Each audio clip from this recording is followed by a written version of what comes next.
Continue reading the Holy Gospel according to St. John with explanation by Blessed Theophylact. Glory to Father, Son, and Holy Spirit. Amen. Chapter 11, verses 7 through 10.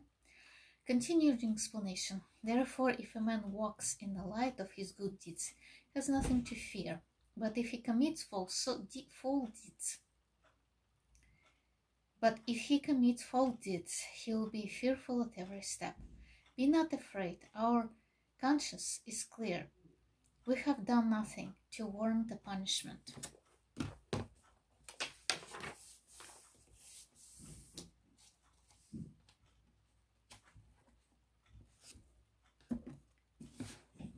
Of death. Christ also means, if a man who walks in the light of the day does not stumble, it is far more certain that he who cleaves to me shall not stumble.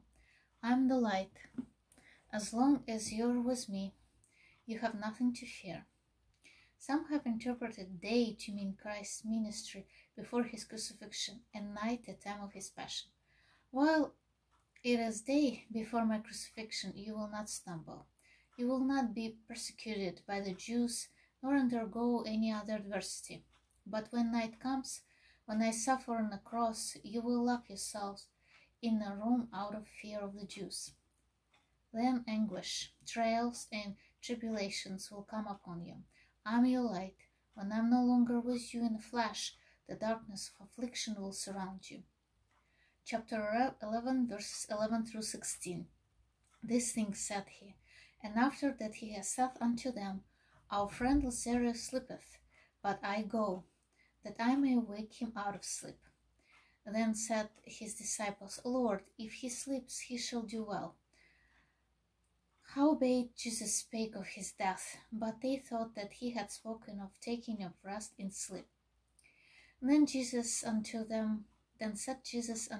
plainly, Lazarus is dead, and I am glad for your sakes that I was not there, to the intent you may believe. Nevertheless, let us go unto him. Then said Thomas, who is called Didymus, unto his fellow disciples, Let us also go, that we might die with him.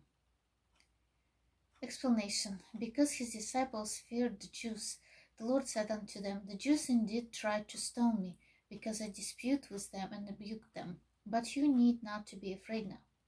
I am going to visit our friend Lazarus and wake him from sleep.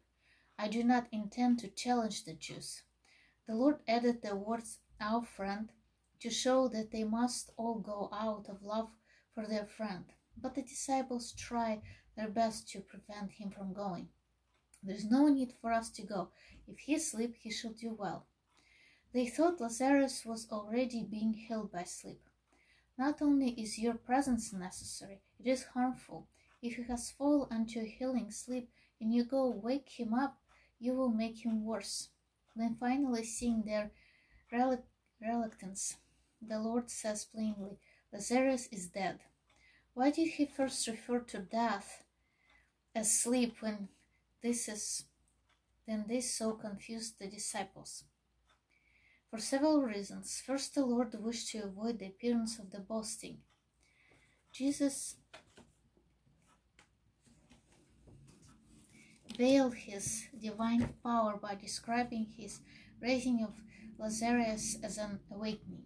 But this would have made no sense to the disciples unless he had first referred to death as sleep.